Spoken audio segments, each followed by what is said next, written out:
I bought a peaceful cabin in the mountains to escape the chaos of city life, not knowing that the nearby HOA community had an unofficial self-appointed queen, Karen.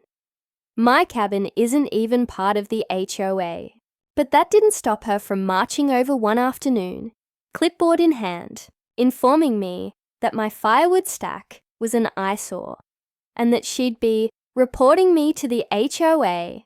I politely told her I wasn't under her jurisdiction, but Karen wasn't having it.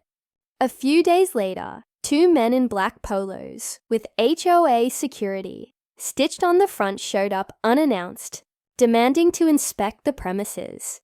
They had no badges, no identification, and no authority, so I told them to leave.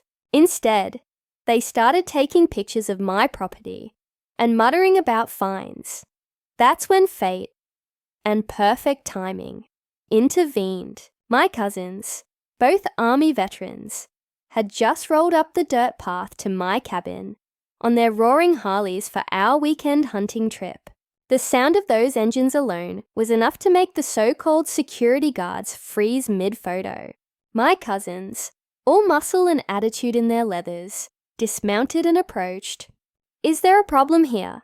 one asked, towering over the 2 men. The security guys stammered something about HOA regulations, but my other cousin cut them off.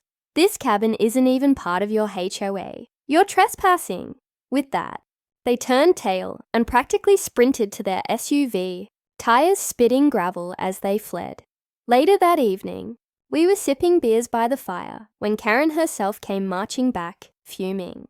"I don't appreciate threats," she snapped. My cousin calmly replied, "And we don't appreciate trespassers pretending to be cops."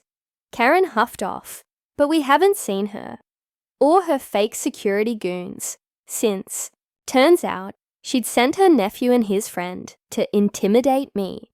When the sheriff, a friend of one of my cousins, heard about it, he paid Karen a visit and gave her a stern warning about harassment and impersonating authority. Now, the cabin is peaceful again, and whenever my cousins visit, they make sure to rev up those Harleys just a little louder. You know, as a friendly neighborhood reminder that this mountain doesn't belong to Karen.